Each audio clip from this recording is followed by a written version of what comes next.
We're ready. All right, people, let's get this show on the road. It's so nice to see so many people here, and I'm sure there are many more people watching the live stream that's going on, so we should get this out to a lot of people. This is an incredibly important talk.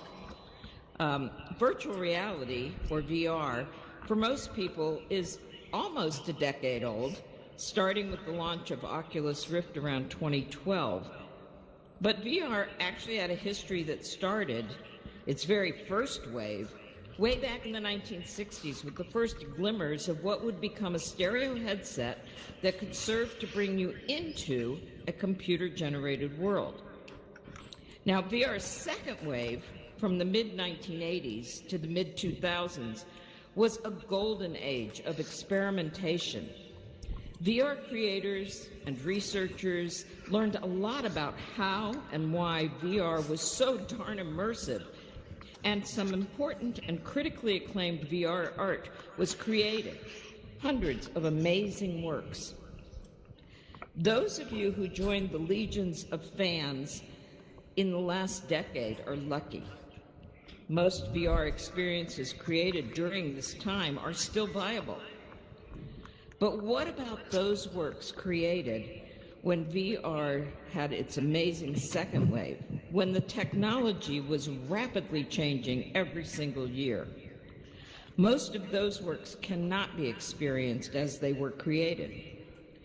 Why not?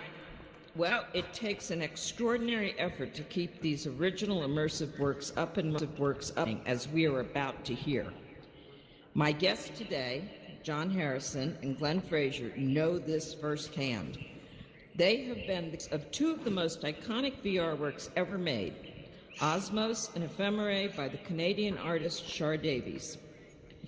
Now, while you can read about John and Glen up on the walls of the auditorium around you, I will introduce Char because she's not here right now. She is an amazingly gifted painter whose aesthetic sensibilities were about light and space. And that's what she wanted to create in virtual reality, places of light and space beyond our ordinary sensibilities, exploring those porous borders between lived and virtual experiences. With OSMO in 1995 and Ephemeræ in 1998, she did just that. The story of these two immersive works is a fascinating one, and you are in for quite a ride, with John and Glen relating the many twists and turns they encountered, keeping these works alive for many more people to experience. And with that, John and Glen, let the story begin. Come on up. All right. And we will have questions towards the end, which we will instruct you how to do those. Applause and fireworks are always appreciated. So let's go. Oh, that's great. Thank you, Jackie.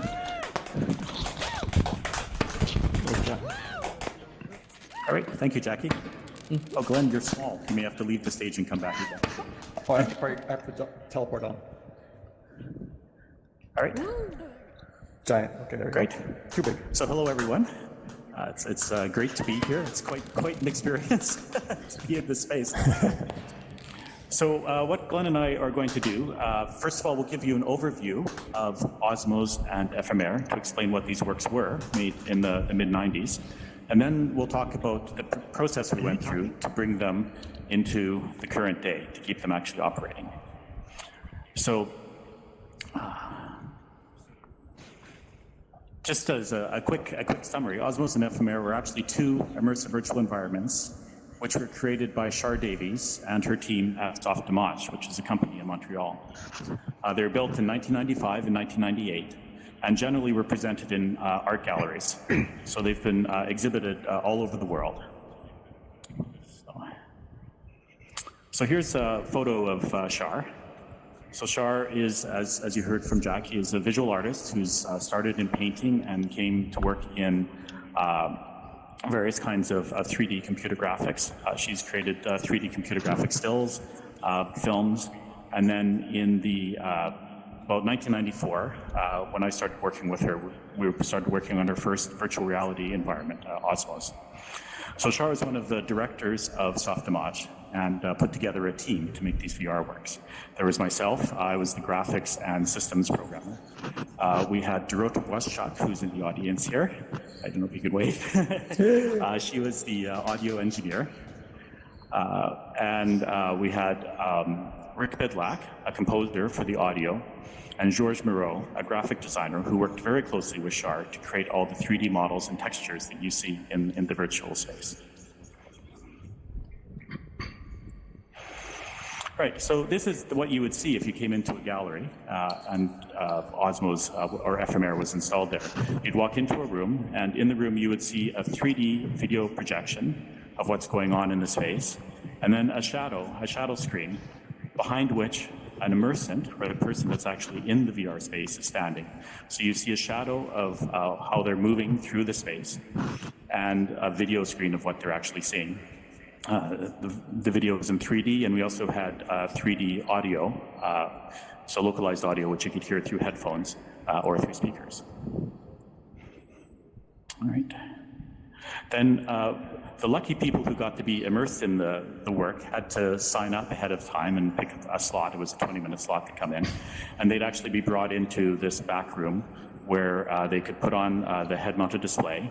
And you can also see a vest that they had to put on as well. This vest is used to measure their body position and their breathing. And we'll talk about what that's for, but it's how we did the navigation in virtual space at the time. So also in this backspace, there's a little station for an attendant who just kept an eye on the immersant and helped them put on the gear at the beginning and get off at the end and started the work for them. So it's quite a big difference from contemporary things where you tend to experience maybe at home. You can download the app and you can just try it out, more or less in the privacy of your home. Here you actually had to go to a gallery or a museum or somewhere to experience it. It wasn't available partly because of the hardware, but also because of the actual experience was required this kind of putting on this clothing and things that you needed to do to become immersed. Exactly, yeah. So it was really very, very different that way.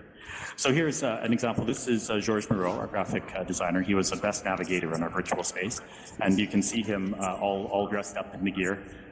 So we have a vest that's measuring the expansion of his chest for breathing, and on the back are sensors to measure his tilt, and as well he's wearing a head-mounted display to see the space in 3D. And of course, outside, the people in the audience can see the shadow of George as he's moving through the space. So the reason we did this is it actually kept the person in immersion in the private, completely in private. So they were in a room more or less by themselves, just with the attendant, and they didn't feel like they were putting on a performance for the people because they didn't see all the people around watching this. Oops. People could see their shadow, but they couldn't actually see them. So here's, I just want to show a little video of what OSMOs look like. Now remember, this is 1995, so this is what the state of the art looked like then. It may not be quite so good now, but the video was NTSC, and the frame rate was about 25 frames per second if we're doing well. But the reason these works were quite groundbreaking at the time is most virtual reality and 3D art at the time seemed to be hard edge objects sitting in empty space. And Char wanted to move away from that. So throughout OSMOs and FMR, you'll see we have translucent objects.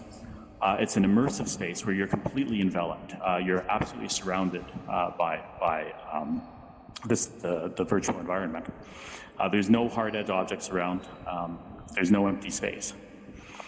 Now, one of the things that made the pieces quite unique is the navigation was centered on your body and kind of inspired by scuba experiences. So with the breathing vest, we could sense if your lungs were full or empty. So if you breathed out, you would move down. If you breathed in, move up. If you leaned, you would move sideways. So if you leaned to the left, you move to the left. Lean to the right, you move to the right. Same for forward and back. So it was a very natural way of navigating through the space just by breathing and leaning as you're going through. Now the transitions. Oh, go ahead, Glenn. Yeah. And also the breathing. Sorry, just the breathing. The fact that you're breathing that way to navigate and leaning, having your body implicated so much in the navigation was not only, it was very natural, I think, but also at the same time it helped immerse you even more. It gave you a real sense of presence. I think people who experienced the works really felt, it's like almost like meditation. By breathing in, breathing out slowly, it inspired kind of a calmer way of being in the space, I think, too, and a calmer way of experiencing that. All right. Another thing, we just saw one of the transitions in OSMOs going on behind me. We went from one of the spaces to another, and all the transitions were as a completely soft transition. We didn't have any cuts or portals. It was always addition from one space to another, almost like a crossfade, and that again was unusual for those days. We also deliberately messed around with your perception. So in some cases, you see faraway objects in front of near objects. So you get your sense of perception reversed. And all of this meant that this all created a fairly strong emotional response in people, actually much stronger than we expected. People would come out of these works and have, they would be really quite moved by what they had experienced in the pieces. I'm sure that was Osmos. Here's a little bit of Ephemer, the second work we made in 1998.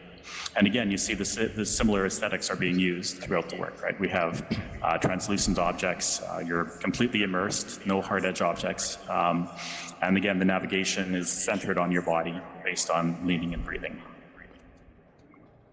Let this run for a little bit. So Ephemer was quite a bit more complex than Osmos. Osmos was, the objects in Osmos, apart from the streams of particles, was quite static. And Char really wanted the space to be much more, have much more motion and reaction to it. So we put a lot of work in Ephemer of actually making everything move and change as you're actually in the space. So actually in Ephemer, each of the objects is running a program. Everything in the space is running a little a script to watch what you're doing and what the other objects are doing and reacting all the time to what's happening. So it made it a very, at the time, it was quite powerful a way of being able to work with all these things. Right, I guess I could move on. Do you want to mention a bit about how you met Char or this kind of thing, about sort of the beginning of like the Banff Center and so on? Yeah, sure. Yeah, it's both Glenn and I worked years ago at the Banff Center for the Arts in Banff, Alberta, and with Dorota as well. And when that ended, I actually went to Montreal. I met Dorota at a SIGGRAPH, I met Char at a SIGGRAPH, and then we got together and started working at Softimage on these works. Glenn later came to Softimage, although he wasn't working on these projects. He was one of the managers for developing the software. And then later on, Char started her own foundation, which is what maintains the works from now on. So, and both Glenn and I work for her now, working on new works right now. So, and maintaining these old ones. All right. And I was going to say, John, we have a lot of a lot of common, so the background of creating these works is also, something which you probably carried forward from the work in Banff, the work in these projects. It sort of, at some level, followed sort of similar progression of maybe sophistication, but the things that were learned before moved forward into later on into these works. And because I had also been involved with John and Dorota and Banff, even though I wasn't working on these projects when they were first created, at least I had sort of an idea of, how they were made. I can imagine they were made, or I was working at the same company, so, and John and I are friends, so I was aware of the kind of techniques and tools that were used. So moving on to kind of the restoration part of thing, that it kind of made sense that I was someone who was at least well suited from that point of view, that I had, it wasn't like someone just who came out of it from today with current technology, and I had actually worked with this technology too, so it made sense to do that. So in terms of like restoration, I guess that's sort of the main focus, I guess, here is what was done, what was involved, but also part of that is like, what's the question? One question you could ask is, why was it necessary to restore these works? It's an obvious thing, but and before you get into the technical sort of things, I think it's interesting to think about I think the fundamental thing is there needs to be a desire to actually do it, obviously. So a desire and also ability to do it. It's not always possible. But I think in many cases when works were created then as they are now, probably people don't think in terms of the future. People think about what they're doing at that moment. And like when we were making it, we weren't thinking at all about how it would last into the future. And you see our mess of equipment here. This is from an early install of which is actually at the Barbican in London, just showing all the gear that we needed in the machine room to run Osmos and FMR. So it was a lot of stuff we put together, and we didn't really think about where it would all go in the future. Yeah. So it's, anyway, so carry on. Sorry. Yeah. So that was there needs to be, beyond that, there needs to be a desire, obviously, to actually preserve it. So it's considered important historically, or because of the legacy of the artist, or for whatever reason, or because a gallery or a museum owns the artwork. But there obviously has to be some kind of will or some desire to preserve these artworks and to show it in the future in some form. So that's sort of, obvious. That's sort of the fundamental reason why it was done, because Char wanted it done at some point. She wants this to still be able to run in the future, and it's part of her legacy. So that's sort of the fundamental why behind it. And then it's on a more technical level. There's the physical side of it, which is the hardware. Fails. So the original hardware that was used, the head-mounted displays, we'll talk about that, all the different gear, the computers, obviously, and also the software, the tools. These things either will fail eventually, they will no longer be available, no longer be supported. So at some point, you can go a long ways, which we could talk about later if that comes up, about moving things forward by trying to maintain old technology, old hardware, keeping it running, which there's work done with that. And this work was also more or less done doing that for about 15 years or so of its life. And then at some point, you kind of need to kind of migrate it to something new, to kind of do a bigger step to like, okay, let's make it run on current technology. And the challenge again also then is how similar does it have to be? Does it have to be exactly the same work? Does it have to look and sound exactly the same? Does it have to be, or is it a completely new reinvention of it? So in this case, the goal was really to try and keep them as much as possible the way they were. And we'll talk about later how things, in some cases that's not always possible, or things are not always, the technology sometimes leads to changes in the sort of aesthetic. And then the other thing to say, just as a summary sort of overall, is that if you have that will or desire or need to keep things moving into the future, keep an artwork moving into the future, or an electronic multimedia project. Really, the sooner you do it, it's better to know that ahead of time, and the sooner the better, obviously. So if you wait 15, 20, 25 years or 100 years after the artist and all the people who created it are long gone, that's going to be a lot harder. It's better to do it if you have the resources and if you're able to do that on an ongoing basis, sort of maintaining it more than completely redoing everything. And doing sort of archaeology, you have to kind of sometimes reverse engineer things and figure out, even here I had access to the original developers and the artist, but in some cases I still had to really do what I call sort of software or hardware archaeology. So anyway, we should probably... So yeah, just to mention, we did two renovations of these works. I did one in 2000 of Osmos and FMR, and then Glen came and did one in the mid 2010s, and that was a much more major restoration. So we'll talk about those two restorations as we go through. Yeah. So just on a very, I won't go through this in detail, but on a high level, this gives you an idea of the complexity of these works in their more or less original form. This is how they were in the original form, and also in the slightly later, the 2000-ish era work that had been done. So there's always kind of a graphics computer, or a computer running the main program is typically the way these things were done. That was Onyx. We'll talk about what the actual things were later on, but there's a big computer doing that. There's usually we always did it with a sound computer. There's a computer that was either a Mac or a PC or something running sort of the logic of the sound, the sort of behavior, things generating events, controlling, mixing levels and effects and spatialization and so on. And then there's the hardware. In this case, there was like a 3D tracking system. This Polymus magnetic tracking system was used to track the headset, to track the vest, the position of and the orientation of the immersant in the space. Then there's the HMD itself receiving video from two separate output channels as NTSC video in this case to the headset. There was no, HDMI or USB, or there was no sort of easy way to do it. You had to just output video and get the tracking yourself and generate the images and send it to the thing. There's the VEST device, there's the VEST. These things are all talking to each other mostly with serial ports. I think the blue is serial ports, so all these different devices talk with serial ports. The computers talk to each other with serial, and all this audio gear here is all physical hardware. There's 2 Kurzweil samplers generating sound, generating based on sort of mostly sampled sound. Some of those sounds go into a binaural spatialization hardware. It was a separate computer, a separate device that received up to 8 monophonic inputs and then spatialized those binaurally. And initially that was the Acoustitron from Crystal River Engineering back in the 90s, and later it was replaced by a sort of a clone called Recreate here, or a clone, a later company that did the same thing. And then there are effects boxes and a mixer, all being controlled through software. Through most of these other connections are all MIDI. Most of the audio connections are MIDI connections. So, and then just to compare that with, if I can get the right angle on this thing here. So the after picture is kind of like this. So basically, this blue box is now one computer. So it's like it happens to be a Windows PC, but it could be whatever.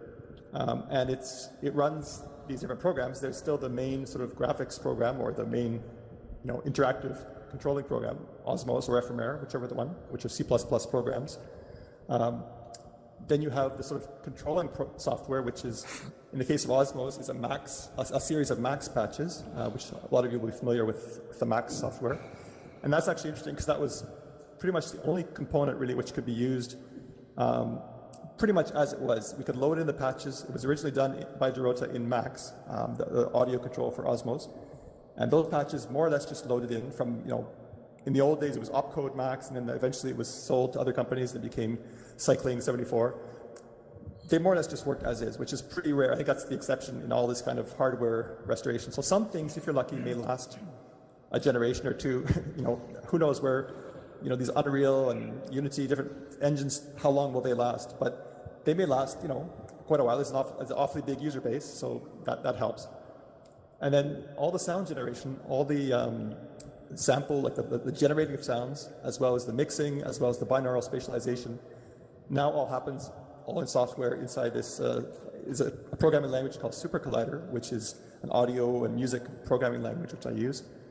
And so that was all replaced. We'll go to that slide now. And then again, the headset is here, the vest is here, and a new vest, we'll talk about that. And that's probably enough on that. So John. All right, so this is just a couple of photos of our machine room from one of our installs of Osmos way back in '97.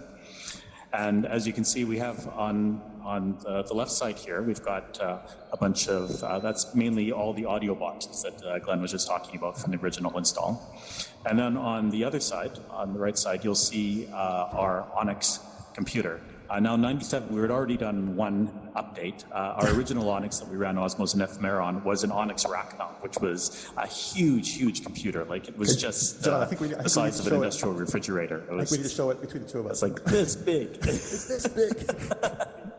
Anyway, so it was a massive computer, and by '97, Silicon Graphics had made a desk-side computer which was powerful enough that it could actually run the pieces, which really simplified touring because we then had our own machine that we could take around with us rather than having to get a SGI, having to ask them to donate a machine for the time of the exhibition for us, because this large computer was, I think it was a $500,000 computer, so it was a fairly big deal to be able to use that. But that's what we needed to run the virtual reality in those days, right? We needed it for mostly for the pixel fill rate, just for the speed that it could fill the pixels because of the transparency that we were doing in the space.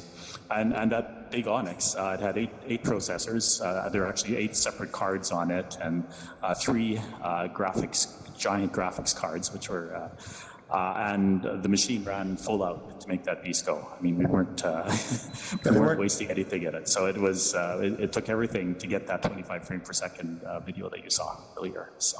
Go ahead, Glenn, sorry. I was just going to say they weren't 8 cores, they were 8 CPUs. Yeah, it's different time. It's All right. So anyway, that's just where we started. We're going to talk about each of these and talk about how they evolved over the years.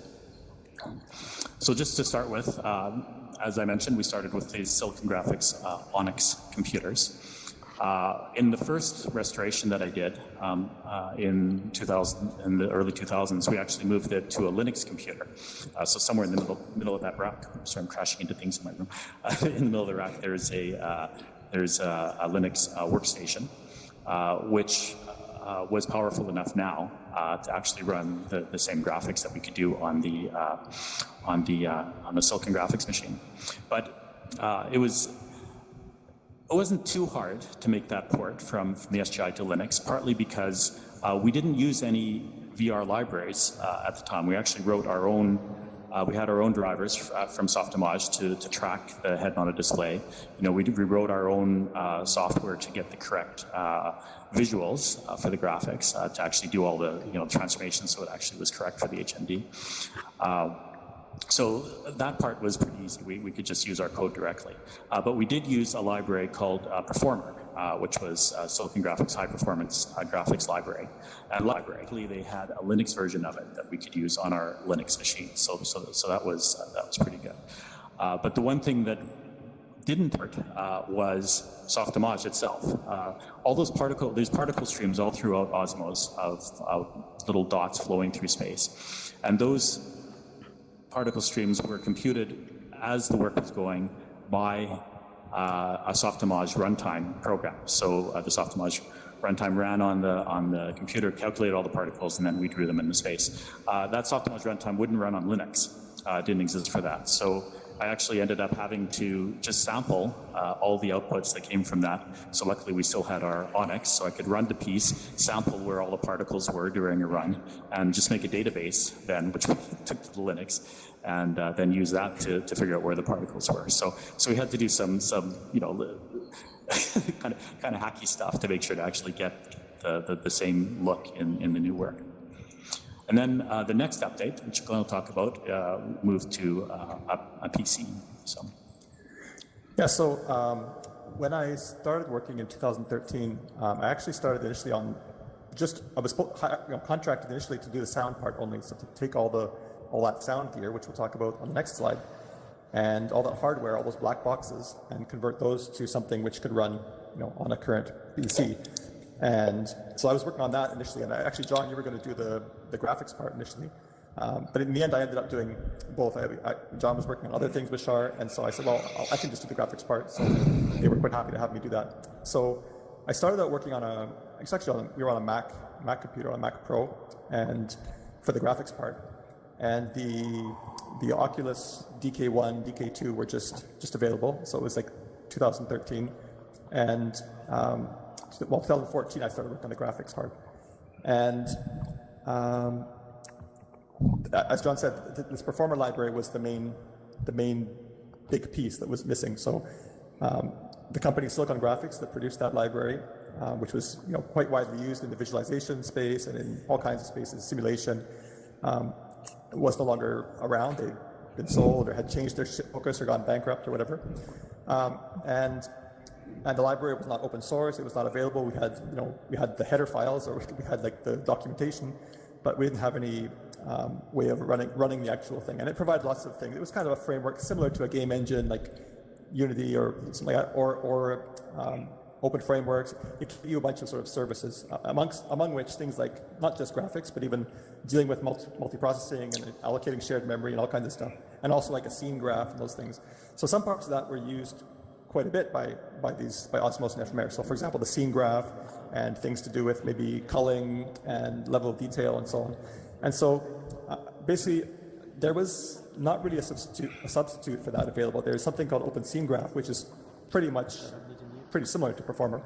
But there was sort of this idea that I guess they had and also I had, which was to try and really minimize dependencies so that in the future, these kind of problems are not so likely to happen. So I didn't think it would be too bad, I'm doing air quotes here, to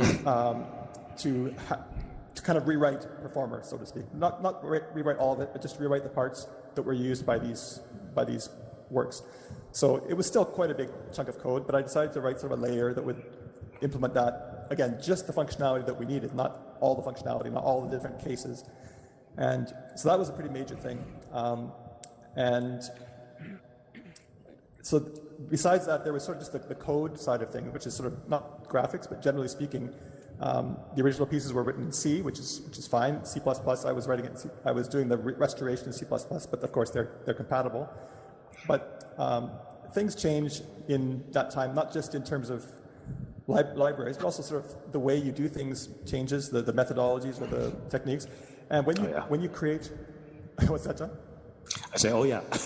as you saw, poor Glenn had to put up with a lot of my ways of doing things from the old days. So it's just. well, you always say that, but in fact, the reality is that when you create these things, I mean, these are fairly big projects for a, it's not something you threw together on a weekend with a Unreal or in a few weeks. It took 1 year for Osmos roughly, or a year and a bit, a few years for ephemer. So they're big projects. There's a lot of code there, and a lot of that work, when you do those kind of projects, of course, is sort of prototype, is trying things out, and a lot of that code isn't even necessarily used. So part of it is figuring out what do I actually need to port, all of it, or just the parts that are required. And the other thing is, at some level, eventually, of course, when you do this kind of project, you come up with a deadline, we have to show it, we have an exhibition, and so you do things that you need to do to get it to work for that exhibition, and you don't normally go back afterwards to kind of clean things up. And so this is inevitable with these kind of projects. It's not, we're not doing like a tool for everyone to use. It's a production programming exercise, and you do what you need to make it work. But when you do that, my request is you think in the future with your projects about, the future, like what could be done to plan for, making this easier in the future. So I don't want to mention the scripting language, John, but that's one of the things, talking about dependencies. Of course, we all use libraries, especially nowadays. It's the whole sort of world has changed in terms of software development for these kind of projects, interactive projects, graphics projects, because there's so many amazing things out there, so many tools that we all use to develop things and open source things, and it's really amazing the change since that's a huge change. But again, you are relying on something else, and that's fine. There's no problem with that, and it depends on the project. But it does potentially cause more. It's something to think about. Like in the case of the scripting language, like we could easily nowadays grab a Lua or grab some scripting language to embed in your program, in your project, and use it. In this case, John had created a scripting language specific to ephemer, which that was one thing which made it much easier to port, because it was just all the code was there. It was fairly relatively simple in the sense that it was doing what it needed to do, and that was actually a good thing about doing it yourself. Yeah, that's true. And the scripting language it was an interpreter, because I enjoyed writing interpreters. So we could modify the work in real time and change it, and that kind of thing wasn't really available back then either. So it was neat to have that. Although Derota had to do a lot of work with the scripting language, and it had its frustrating features too, I think, and actually trying to get it to do what you wanted to do. But as Glenn mentioned, it did happen to make that part of the port much easier. So. Okay, so the audio gear, just again, quick summary, the old version. The one in the middle here is probably good to show. It changed from 1997 to 2007, but not so much. The general feeling was sort of the same in terms of the cursor. Mostly we just took all the gear and put it in a rack to make it much better for touring and for installation. So it's pretty much exactly the same gear that's there. The Mac became like a robust military, industrial strength Mac, that kind of stuff, right? So. Yeah, which was great because they dropped it off the loading platform for a plane one day when they were shipping it. So it was good. We had everything. So high grade, you survived that trick. Anyway, go ahead. So again, I already mentioned that there were a couple of samplers. So all these things needed to be replaced. These really were black boxes. These are hardware boxes that do something. And again, don't need to duplicate all the functionality. You need to duplicate. Or I need to duplicate the functionality that was being used for these projects but this was actually, the audio was the biggest part of this project, of the restoration work, was dealing with all this, because it was, first of all, it was a big unknown for me, and I wanted to rewrite this all in Super code, which basically means it no longer is black box. You now have the code. So in the future, maybe we don't want to use Super Collider, maybe you want to use some other thing, but the thing is we have now a description of what happens. Like if we have a sampler that plays a certain set of samples, it's got a mapping, a keyboard mapping that says this note plays this sample, maybe different weightings for the amplitudes and so on for velocities. Then you've got different envelopes. All these things describe how a certain sound will play, and that's all now it was always defined in terms of parameters for the Kurzweil patches, but now it's defined in code, so it's actually, I think, more transparent. You can actually, it's not that it's easy to read, but it is there. We have all the code, and in terms of generating the sound, we also say now we have like a sample player generator that makes the sound, and we have an envelope that does this, and it's all very explicit. So I think in the future it'll be an easier thing to maintain. And also Super Collider has been around for 25 years, so it hopefully will keep lasting for a while. So let's see. The spatialization system was this acoustotron, which later became Recreate, it was called. And that was replaced with ambisonic sound generation or sound processing and spatialization using the ambisonic toolkit in Super Collider. So again, but what I did with the sound was really reproduce each component as it was, more or less, as much as possible. So I have sort of virtual Kurzweil samplers in there, or samplers. I have virtual acoustotron, so to speak, that takes the same commands more or less and does sort of the same things, but a different way. And I have mixers. Each of these things, the mixing is quite sophisticated here. It's all dynamically changing, panning or fading or effect sends and all that stuff. And that's all done. This middle box here is all been replaced by mixers that have been coded. So it was. I wrote this, but I didn't have actually access. This is one of the biggest challenges. I didn't have access to the piece itself when I was doing this work. So I couldn't run Osmos and Ephemer while I was working. I live in Barcelona in Spain, and I would go a few times a year to Montreal, and I would try things out. I would make recordings, and I would sometimes instrument some code. And when I first started on the sound, I actually put some instrumentation into the code of Osmos. I sent it to John. He then compiled it on the real machine and ran it, and then sent me back the dumped all the log of all the data it had captured. And then I used that to kind of make an Osmos simulator, which basically, because I was only working on the sound part at first, I didn't have the main program running, so I couldn't actually run it in context. So there was many challenges in this project, but that was one of the big ones at the beginning. So the main thing is now there's no more black boxes. Okay, I say that, but here in 2017, all you see is one big black box. But that's actually, that's a joke. But everything is very transparent now. So it's all running in software, and it's not using like VSTs and that kind of stuff too, because those also are black boxes on some level. Which, again, I'm not saying you can't do that, but if you do it, you need to be aware that that's something which may not be around forever, and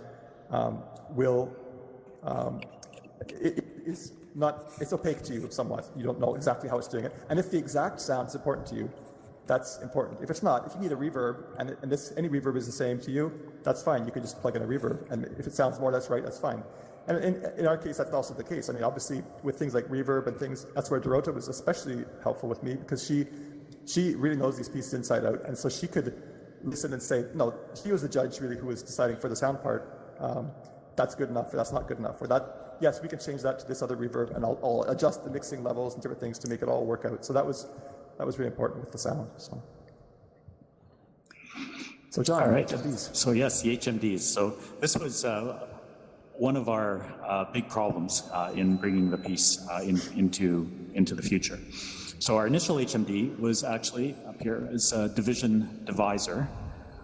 It's got a very low resolution. It's about 350 by 260 pixels, which by today's standards is really, really, really low resolution. But it had the advantage of having a very wide field of view. So the field of view was over 100 degrees. And that was really important for the work that we were doing, because we wanted you to feel really immersed in the space. A lot of other HMDs at the time had a very narrow field of view. It was kind of like looking at a television across the room. And those didn't work at all for the effect we were trying to get in Osmos and Ephemer. So this divisor HMD, even though it was low resolution, it worked very well for experiencing the work. It had the optics in it were LEAP optics. That's very heavy glass optics, which took the tiny little TVs that were in the front of the display and widened them so it actually had that wide field of view. So this made the HMD extremely heavy. It was probably, certainly several pounds. Wasn't it like a Sony Watchman or something inside? Yeah, the TVs are actually Sony. They're taking out a little Sony Watchmans. The little TVs people would take to the baseball game to watch back in the 90s. So they would dismantle those and put those in the front as the displays. So then in the back of the HMD was all the electronics for it as kind of a counterweight for the optics. And then on top there was a magnetic position tracker. It was a Polimus tracker.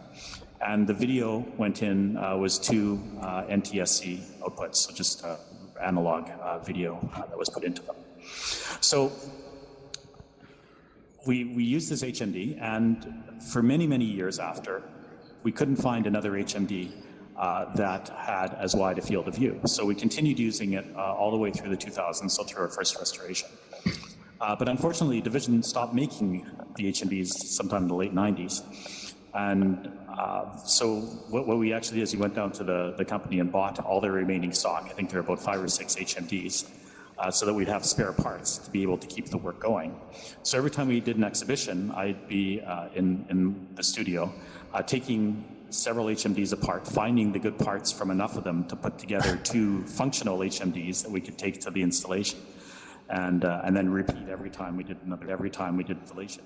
So they were slowly wearing out, and it was really causing us some issues. And this was one of the big drivers for the update, being able to use a modern HMD once they became available in the 2010s. So finally, in the early 2010s, the Oculus and Vive HMDs came out, and they finally had a nice wide field of view and could work for the piece. But when we actually first started running it in there, we found that even though it had this wide field of view, they were too sharp. You could actually see things very, very sharply in the space, and it actually was affecting the experience of the piece. Oh, this is Char told us this. Char told us this. Yeah, when Char actually went into it, yeah, she was not happy with how sharp everything looked. First reaction pretty much was like, yeah. So the first thing we had to do was add a blurring filter to actually blur everything to make it look more like the original work. So. Do you want to carry on from there then? Yeah, exactly. So yeah, the blur. We also tried a downscaling filter, but in the end we use a blurring filter that kind of just not too much, but just takes a bit of the edge off it. So obviously OSMO still has a very low. If you look at the tree, it has a very low number of polygons. It still has sharp corners on stuff, and things are. We're not pretending they aren't low polygons and stuff. The things that are polygons, but it kind of took the edge off it and made it. Again, it's finding the compromise. Sorry, what's that? It literally took the edge off it, yes. Exactly. Sorry. So that's actually an interesting thing to talk about. So we moved forward to, like I said earlier, the Oculus prototype earlier on, and eventually what we're using now is the Vive. It's just using OpenVR, so we can use whatever headset we want pretty much now. But this is an interesting thing to talk about, is that the technology changes certainly. This is probably the biggest place where we saw a difference in terms of that. So the resolution was one big thing. Obviously, it's much better, quote unquote, with higher resolution because you see a lot more stuff, which may not be good if you have, a few polygons and so on. But it is a different experience. That this part does change. It's not exactly the same piece that it was before because you don't have the same visual experience you did before. I think the most interesting one for me is to do with the frame rate. So, as John mentioned earlier, the frame rate was roughly in the 20 to 30 frames per second range on the original pieces, depending on which part of the piece. And with the current technology, or even the 2014 technology, we could run. We had to when we were running at 90 frames per second, and so that led to something which is pretty interesting. Is that I think you have a different experience when you can wear a lightweight headset, and also maybe it's a bit of a social thing to do with video games, and people are used to looking around quickly and checking out where things are. It sort of changes your way of being in a space because I don't know, it's different. When you wear one of these old divisor headsets, it's really heavy. Not only is it heavy, but it has a lot of inertia to it. So you literally cannot turn your head like that. You can't turn your head to the right because the headset will stay where it is, more or less. I mean, it's going to be it has so much inertia to it. So it led to, which is actually a really good thing for these artworks, a much more calm way of being. You would look around, if you watch the videos of people from Osmos and Ephemer back in the day, people would look around slowly. It was partly, and the main part of it is because of the actual content of what people were experiencing, the actual immersive experience. But the physical limitation, actually, I think was a part of that you couldn't really look around quickly. You couldn't look straight up, for example. You couldn't look up all the way up. And there was more of a tendency kind of just sort of to move in a gradual way. And I don't know, that's, yeah. Yeah, and one of the things that actually surprised us after we recorded the work, and we got a modern HMD, and you could look up, is we noticed in Ephemer there was kind of a navel at the very top of the world, which we had never seen before. Just a seam where everything all kind of came together, and we had no idea that was there until we actually went into the modern HMD. So we had to do some work to fix that because now people could look up there. The typical UV problem with the sphere at the top of the sphere. Yeah, exactly. And of course, other things are different too. I mean, things like the color, the saturation. There's other things which are different, which it's not exactly the same experience. And this is the thing where probably it's almost impossible to have exactly the same experience, if that's what you're being a purist about, or if you're really. But I think this is the kind of place where, talking with Char, having her experience it, she's very happy with the way it is. It's not. We haven't completely reinvented it. We haven't completely changed things or upgraded and made all kinds of new features and stuff. But there are places where it's a different experience. So maybe it's a better experience. It's different. Yeah. And we're very fortunate that we had the original artist available to work with us to give her feedback on things, to make sure that we weren't going too far outside the original intentions of the work, right? Yeah. And that isn't always possible. So that's another issue. Because they may not be around, or because of time and interest and other things too. Yeah. Yeah. So, all right. Go ahead. All right, yes, the navigation vest. So for the navigation in the work, again, based on scuba diving, it depended very much on your breathing and your leaning. That's how you actually moved through the work. So we started with, back in '94 when we originally doing the work, the initial navigation was just done with a bit of climbing gear. We just had a strap from climbing and a variable resistor and some elastic bands. And that was enough to give us the proof of concept that it actually would work to move up and down by breathing in and out. So that evolved into a vest, which you see here in the 1995 picture. This vest was Georges Moreau, who's the graphics designer, and Maurice Bienvenu here in Montreal got together and put together all this stuff to make this vest. So it was on the front of the vest, again, we have a variable resistor with some springs and elastics, which allows us to measure the breathing.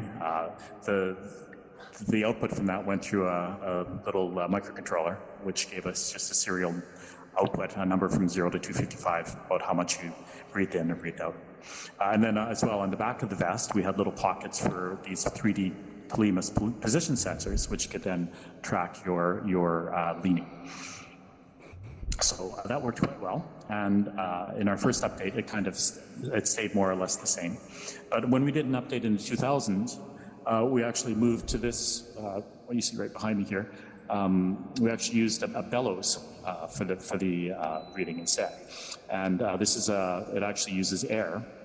So as you breathe in and breathe out, it's a medical device, and it gave us much better data from that. So that you did another box to measure the pressure, and then more serial ports, and so it was getting more and more complicated, but gave us a much better experience in the navigation of them. And then when Glen came, that was one of the things he decided that he was going to try and improve, and an amazing job, which I'll talk about.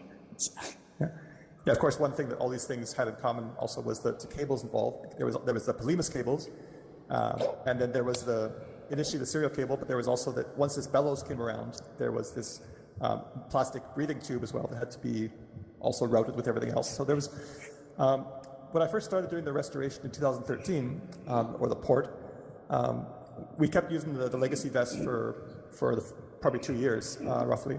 I didn't have one of those vests in where I was working in Spain, so I used a joystick. Don't tell Char, she's not a big fan of joysticks, but I used a joystick just to test at least that I could, move around the space, up, down, and forward, backward. But when we would come to Montreal, I ported all the drivers, all the stuff to run it with serial. Of course, the USB connected to a serial device. And we used, when we were first working with the Mac, we were using the original vest. I had done some experiments with thinking about doing it a different way. The vest was working okay. The breathing thing was not always reliable for going down, but it worked fairly well. It wasn't like it was totally obsolete or anything. But I had done some experiments with even just putting a smartphone on my back or something to measure the tilt for navigation, just to sort of try that out, or with different Arduino things and so on.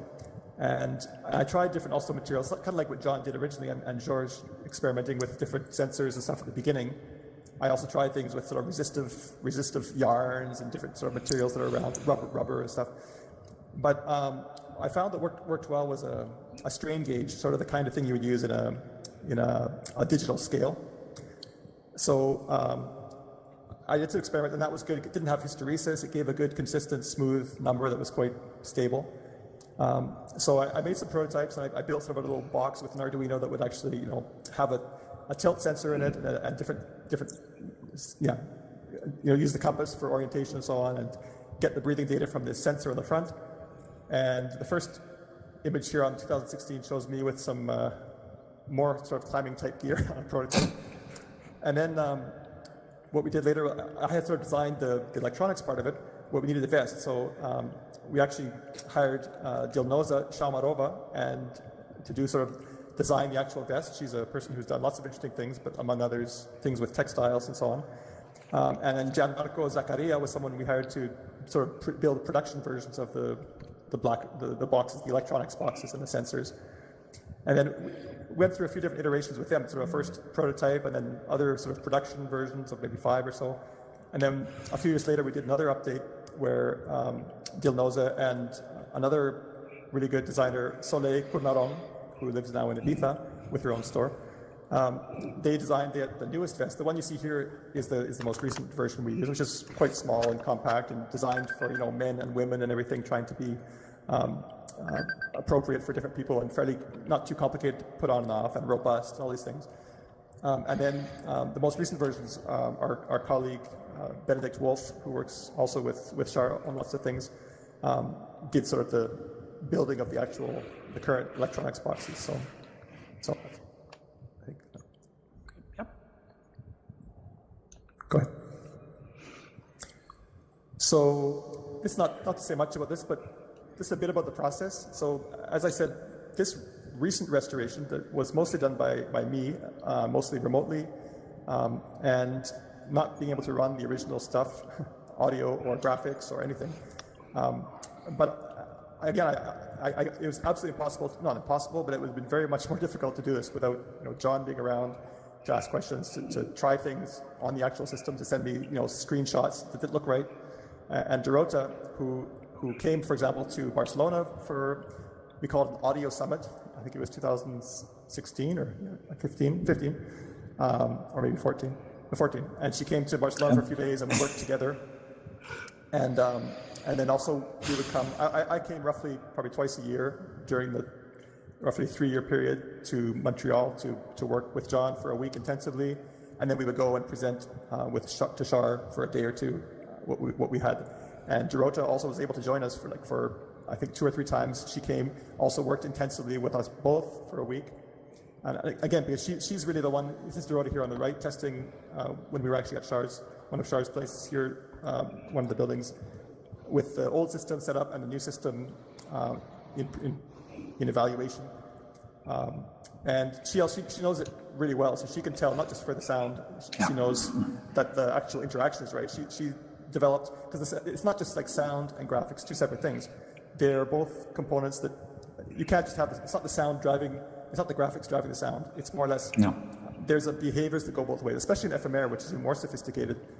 A lot of times the sound is actually receiving sensor data, like for example, are you being still right now or something, and sending that back to the quote-unquote graphics program to then do something. So it's really, it's a very collaborative thing. And so we would come to these sessions here. These are in Montreal or in Quebec doing different experiments. So this is a good, VR, working with VR and a keyboard is a good image. And flip-flops.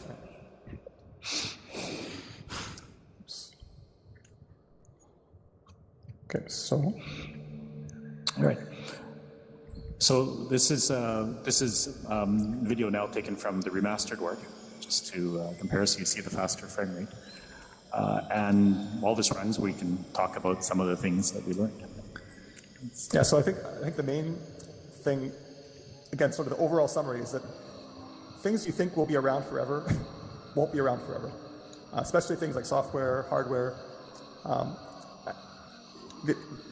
You may think they'll be around forever, or you probably more likely just didn't think about it. You just don't, it doesn't occur to you. So try to think about it a little bit. If you want to, we're all people here probably who are creating these kinds of artworks that rely on technology, or games, doesn't have to be artworks, it could be other things. You need to maintain them. You need to have a plan to move them forward if that's important to you. And again, preserving the original hardware can get you pretty far. Maybe in the discussion later on we may talk about that, some other examples where that's been done. But eventually it's going to be insufficient, I think, and you'll have to do some kind of migration to contemporary, some hardware, HMDs, software, and so on. So basically I think you should try to have that long view of things. Like what do you expect to happen with the work you're doing now in 25 years or in 50 years or after you're gone in 100 years from now? It may not be a concern to you. It might be a concern more for galleries or for museums or foundations or collectors. But that's sort of the first thing to think about. So should we go forward to show a bit of ephemera? Go ahead. Yeah. Okay, so this is the ported version of ephemera. Again, you'll see the faster frame rate. But still, very much the same as that. Yeah, you'll probably notice it doesn't actually look that different. That's sort of the point, is that it doesn't actually look very different. So, especially not when you see it on a low-res screen and stuff like that. An interesting thing to think about is how important is it to reproduce things exactly, to be pixel perfect or audio sample perfect. I mean, probably in most cases it's not that important to be exactly right. I mean, to be purist about it, but you want to obviously maintain the same feel, and that will depend on each project. What's the level of not quality, but the level of trade-offs you're willing to make. Also trading off how much effort it takes to get there, and also what's actually practical or feasible to do. It may not be.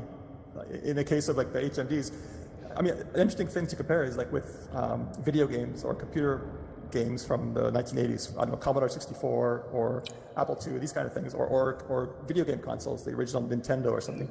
There's a huge community of people who are really interested sort of in making simulators or making run times or emulators that run exactly simulating the actual chips running. So you can actually take the exact binary data that was put on the original cartridge and put it on the simulator, and it should run pretty much exactly the same way. So that's not something we could do in this case. It's not something where we're going to make an emulator of the Onyx computer and all these different devices. I mean, maybe with infinite time we could, with a million monkeys typing for a million years. But so that's not something which we could do. But that's an interesting other side of restoration or maintenance, is the people who are so interested in it's like a hobby or a passion to restore or maintain old technology, and sort of retro thing is quite interesting, quite trendy.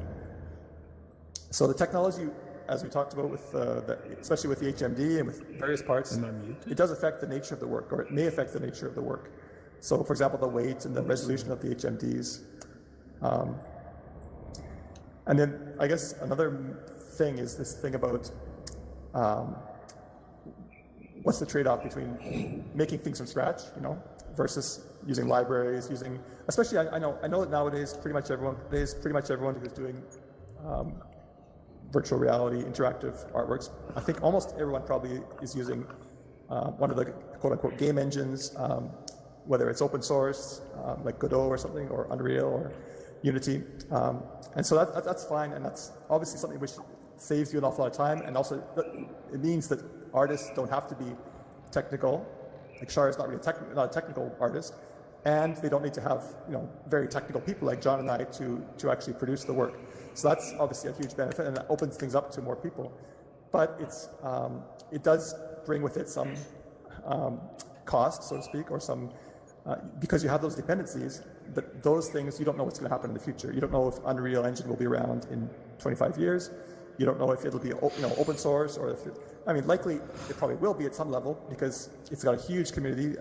These engines are really, really widely used now, much more than Performer ever was. Oh, yeah. So that's a point in favor. But we don't know. We don't know what'll happen. If it'll be more like the Max thing, which has really been compatible pretty much all the way through the years, or if it'll be something which just is no longer used in the future. And if you do have dependencies, that's fine. Of course, we have dependencies too. We don't rewrite from scratch, code to write the OSC format, the sound control format we used to talk between different programs, or we don't write the code to actually talk to the HMD nowadays, or to get the tracking data.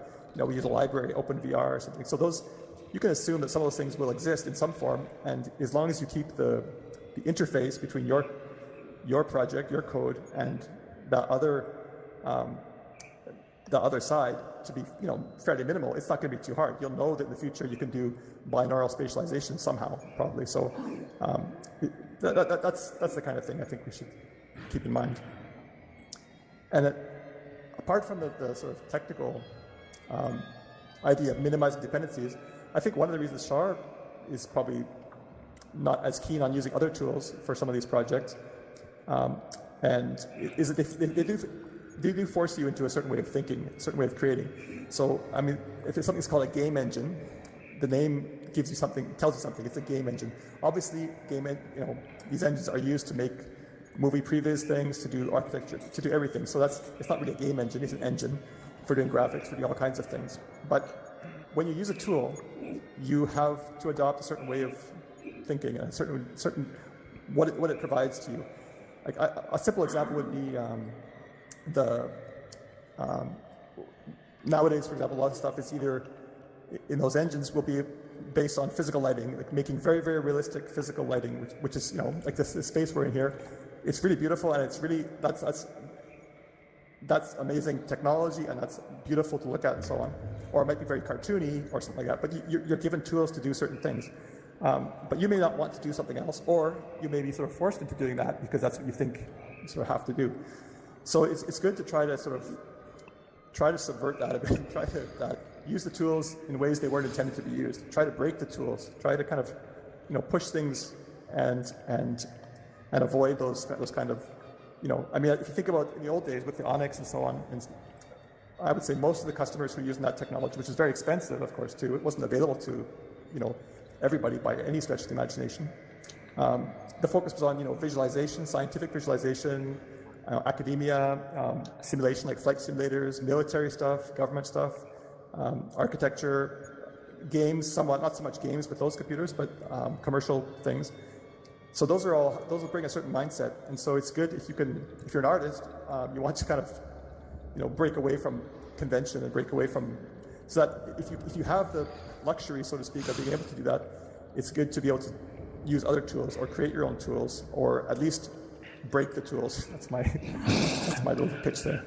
Great. my soapbox. So yeah, I guess another thing to say is that in some cases, this is what we have done for these particular projects. It's not saying it's the right way to do it. In some cases, re-implementing something from scratch may be the easier thing to do, or the only way to do it. But it won't be the same project exactly necessarily. If you have access to the artist and they're willing to spend time, doing that, or if you are the artist, that's great. You can re-implement it with other tools, other technologies. That's fine. But if you're trying to capture sort of a moment of history or something that was done at a certain time, it won't be the same. Your memory won't be the same. Your the opinions you have, the way you feel about things, your perception, your perspective on things will be different. So it won't be the same thing. That's just something to accept, I guess. And then one other thing I should mention that probably Dorota will appreciate, because she's the best one at this, is you really should document your projects. Not just nowadays we all use source control. We all use Git or something to do source control management, and we have all the history there. But also, not that the code, take notes about things, take photos, take videos, record things. If you do an installation, be very meticulous about photographing all the gear, all the connections between things, write documentation on how to set things up for galleries and so on. You're not going to remember how things were done, even like 3 months later. I mean, maybe because we're old, but you're not going to remember things in a few years from now. So be organized and try to document it, even though it's not the first priority normally when you're working on the first version. So, and then beyond, I guess also something which has worked out well in this case with us and with, we're also friends in real life, as they say. But you should try and stay on good terms with people. Stay on good terms with the people who created your project, your work. You might need them in the future, so that's always a good thing too. Yeah. And then I guess if we just move forward to this. Only other thing I would say is that with the actual maintenance is probably to, if you can, it's much easier to sort of gradually maintain things and evolve than it is to remaster from scratch, or not from scratch, or to do the whole thing again. So it's better to even now, this work that we did here is more or less finished, say 5 years ago, 2016 roughly. And in the time since then, we've done various updates already since then. And I occasionally go in and get a new version of whatever library and check that it works and make sure things are still running. It's not my full-time job by any stretch of the imagination. And it never was. This project was very much a part-time job. Maybe it took 3 years, but it was, a quarter time or something much, it wasn't only doing this. But take time to maintain things and to gradually move forward. It's much easier. So, I don't know if anything else you want to mention, John? No, I think that's. I think that covers just about everything. An hour and a quarter, I think. No, just an hour, according to our slide. So, Okay. Thank you very much for your attention, and we'll take some questions after this. Right. I don't know if Jackie wants to Jackie. talk about anything or mention anything. Okay, thanks. All right, thank you. We could get it.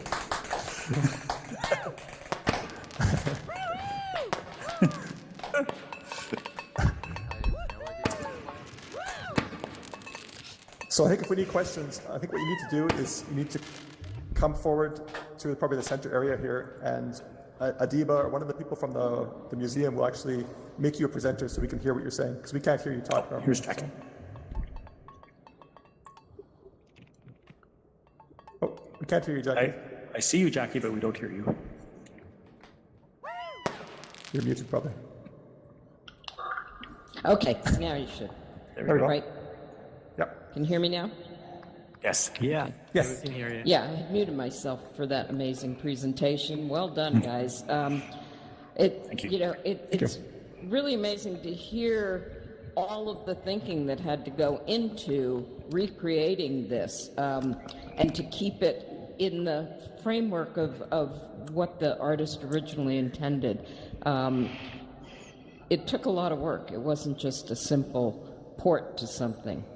So, by any stretch of the imagination. I thought the most amazing thing was the fact that the limitations of the equipment in those early days actually contributed to the sensibility that the artist was going for, the not being able to move your head fast. And I remember trying to look up when I was in it, in Osmos and Ephemera, and I was very frustrated that I couldn't, because I was used to looking all around. You would have found the seam. I might have found that seam. I'm going to go look for that seam now. So It's if gone now. anybody's got questions, like I said, come to the front and raise your hands, and then one of the MOR people will make you a presenter so we can hear you. Anybody? Greg Hanna. lots of hands. Can we make Greg a presenter, please? Okay. Ooh, shiny Greg. Hey, great. Hello? Hi, everybody. Hi. Can you hear me? Yeah, Yes. Great. So my takeaway from this is working with the artists, whether they're technical or not technical, seems as if you need to keep a list of things you make certain that you do during the whole development process to, like you said, migrate the work going forward to evolving technologies and components and the like. Nowadays, people put projects together. There's just only a handful of things that all collaborate into making the whole project. The data that you're using, the system that you're rendering it on, and then the interactive paradigms that you described. But for this project, I mean, it just seems like there were so many moving parts that the whole simplification process of restoring it was a huge lesson in how to simplify and how to reduce all the various things that have to take place to make the work and to sustain the work over time. I think that would be really useful for you to put together like a one sheet. It says, you make sure you prioritize this, 20 this, sheet. this, and this. Right. Yeah. Well, try to get it down to one One sheet. thing I would say, I mean, I wouldn't say it's really, it's not really reduced in the sense that none of the components became simpler, so to speak. They still are the same components, but they're just in a different form, I guess. They changed forms to a different, like for example, the audio gear is still as, like for example, all those wires, all those interconnections we saw on the first slide of the original layout, those are still all there, but it's done a different way, I guess. So I mean, it's not incompatible with what you're saying, but I'm not sure if that makes sense. Yeah. But also, when we were making these works at first too, it was kind of a new thing for us. I mean, well, I guess Glenn and I had both been working on virtual reality. We had worked at the Banff Center beforehand, but it was even in the 90s, some VR had been done years before that, but to put this kind of work together was sort of a new thing. So we're learning as we went too, as we were putting it all together. So it's that's part of why it got so complicated, right? We were just making do with the parts that we could find and try and make them do what we wanted it to do. And breaking ground. I mean, you were doing things that had never been done before. Not only was VR so new, but VR was, in most people's imagination, was mostly those hard-edged performer towns that were empty and devoid of any emotional impact. Whereas this is an art attempt to put somebody in an emotional environment that was just not part of the early VR. Yeah, it was more about recreating reality than coming up with this entire feeling of the artwork. Well, we were lucky because we actually worked on, at the Banff Center before this, we worked on, there was this art and virtual environments project, which was 8 different projects, or 8 different groups of artists. There was an earlier thing John could talk about before that, the bioapparatus.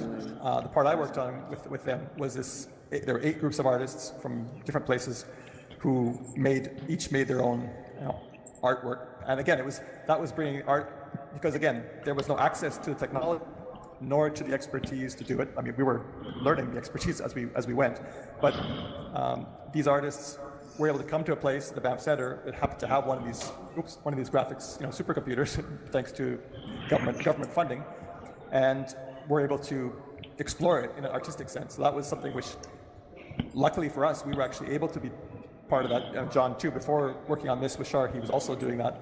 So that was, it was really, but that was really rare. Like, most people's perception was, Lawnmower Man or something, or That was, the Banff Center was an absolutely amazing project, as well as the bioapparatus before that. For the audience that may not be familiar with that, there is a book called Immersed in Technology by Doug McLeod, and I forgot the other author's name. And there's also a book totally about Char's works that was put out in 2007. So those 2 books can get you up to speed on the history of early VR art.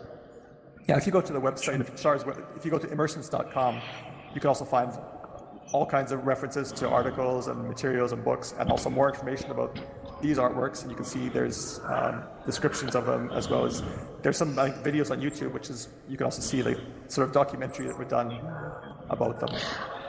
All right, so any other questions? Anyway, thanks. Sorry. Up front, because if somebody comes up, we'll make you a presenter and you can ask your question, but you have to be down front and put your hands up. Well, John, do you have a Hands comment? up. So if not, I've got a question. When are we going to be able to experience this? Where is it going to be next? People hear me? Oh, we can hear you. Oh, Who is that? Oh, hey, I'm here. I'm Sarah. okay. Hi, Sarah. Okay, Sarah, come down front, if you would, please. Yeah. Can you hear me like that? Now we can Yes. hear you. Yeah, we hear you. Okay, Yeah. perfect. So my question, thank you for the amazing presentation. That was so interesting. Like, thank you a lot for all these Thank you. insights. I am also working on a couple, or I worked on a couple of breathing sensors in my humanoid robotics studies, and Oh, cool. I was especially interested in this 2019 model where you said that you worked with a person that actually did that from a kind of fashion side or fabric kind of side even, and it looked very cool. So I was wondering, how are you handling these advancements that you're doing? Well, I mean, the idea was to take, I guess, the original vest that worked, in terms of the actual design of the vest, it worked very well. And it was very robust. It stood up to, I mean, obviously, you had, what, 3 of them or 4 of them? Yeah, a number of them. It's 3 or 4, yeah.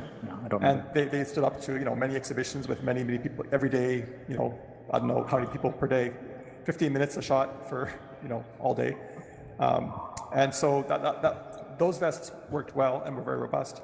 I'm not a designer, so I spoke to these. I knew this woman, Dilnoza, who has done stuff with that, with textiles and so on, and she sort of took that upon herself to kind of look at the original design. I kind of gave them a list of. I sort of gave them a document, sort of, here's what's required in terms of, has to work for men, has to work for women, has to work for different sizes and shapes a bit if possible, and not be too, awkward to have an attendant help someone put it on and take it off, because it's kind of a private thing, and not to get thing, and not sweaty in it, all these different things that can happen, right? So there was sort of those, but I'm not a designer of that kind of thing. So more or less, Dilnoza, who figured out how to make the first prototype, and then we did a number of iterations, because I would then get it back and say, this is not strong enough, it broke too easily, or a different thing. It needs to, because with the breathing apparatus, you also need to tighten it, not really tight, but it has to be tight enough that it can get a good value from the sensor.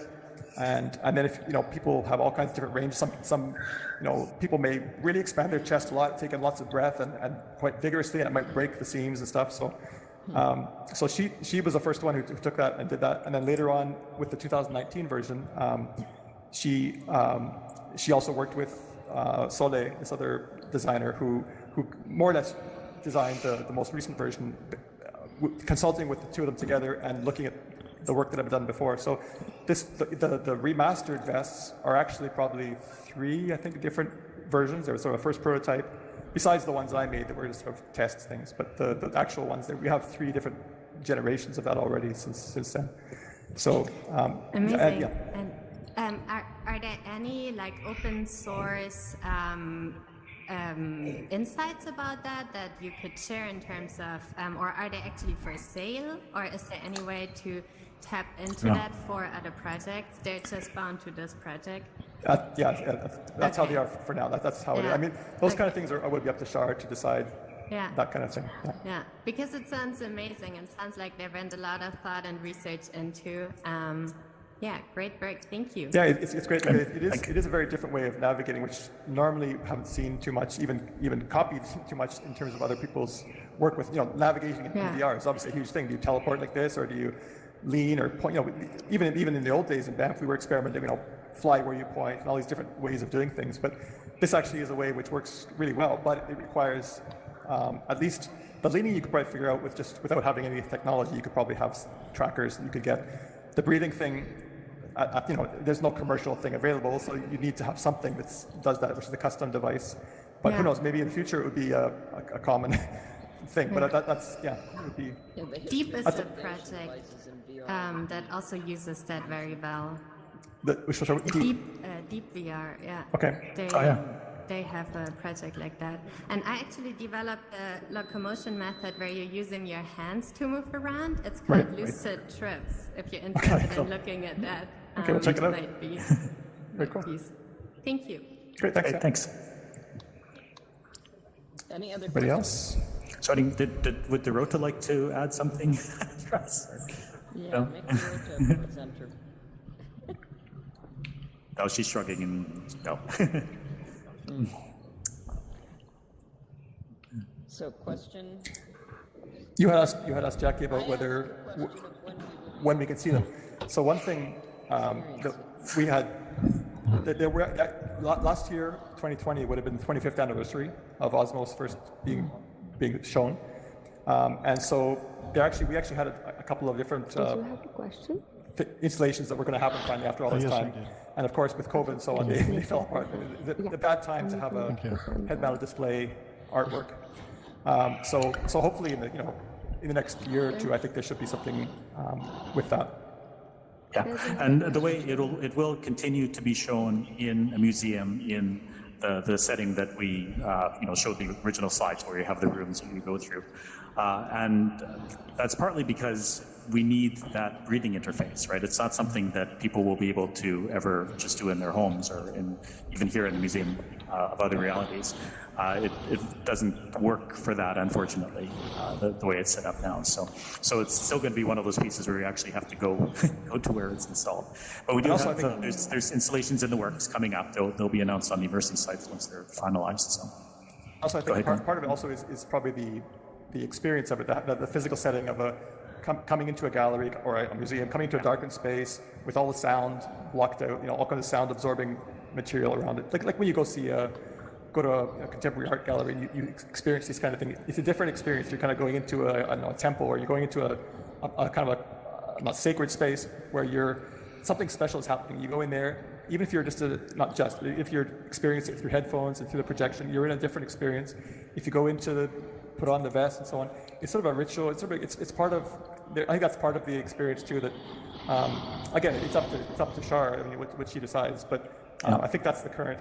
That installation is an important part of it at this point. I mean, this is something many of you VR creators should be thinking about. The experience isn't just when you put on the headset and hit play. The experience is how you set up the participant or the immersant. I wish we could go back to using that word. We use that word. Immersant for the total experience. How do you prepare them for that? How do you get their mind in the place where you want it to be for that experience? And that's what I think was one of the most groundbreaking things about Char's work, was that was thought about totally. It was not just you jump in, you do it, you're out. It was the entire experience, and that was radical for the time. I mean, it's also the way you had to do it, those kind of works, because you couldn't actually have this kind of thing at home. So that was also a requirement of the technology too at that time, was that people couldn't have these computers or have these HMDs at home. So it's a different. Other question? Yeah, there was one more. Go ahead. We're not hearing whatever that is. You can go ahead and just ask your question. Hi. Hey there. Hi. Question. Yeah. It seems like these works you're discussing are museum-based or situationally based and very dependent on all this customized hardware.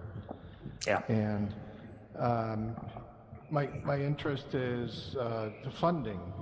As an artist moving forward with these technologies, I'm seeing a lot of artists now actually generating significant income with NFT sales, if you're familiar with that. Mm-hmm. Yeah. Mm-hmm. And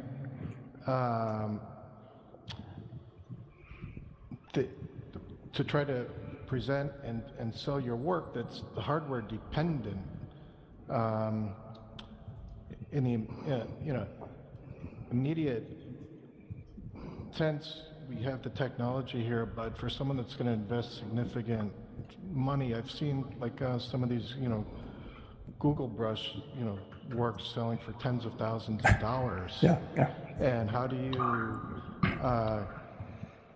offer any kind of security to a consumer of your art that's so technology based and dependent on technology that might become obsolete? Like Google has pretty much given up support for their own product that's now open source. With Tiltbrush, yeah. Yeah, Tiltbrush. So you can. Is that a comment or? So, and I'll make one little comment there. Yep. The interesting word in that entire question was consumer. Right. Consumer of the work. And, I think there's an experience that's set up that's deeper than consumerism. And it's a different way of thinking. I mean, we're all in this consumer society, this capitalistic kind of thing, and it's about making money, and it's about scalability, and it's about, getting it out to the most number of people so that you can get some kind of return on your investment. But that's not really what art is all about. In many ways, it can go much deeper, and I think that's an opening that many VR creators have embraced and can continue to embrace. So don't think of it as, how many people are going to play my game? Is it scalable? It's really about connecting with people on a deep human, spiritual level. It can be. Yeah. Sure. Yeah. Yeah. Jerry, you want to add? I think I was going to say that. I think we're good. Did we miss you? How are we doing on time, Adiba? Do we have time for any more questions? I think we're okay to wrap this up. We could just let you all be normal people again and mingle. You know what? We can't hear you very well because you're down there and you're not a presenter. I'm saying, yeah, we could wrap this up and maybe socialize if you're all open to it. All right, that sounds good. So Again, let's give it up for John and Glenn and this amazing presentation. Let's do these little flappy things that are so much fun.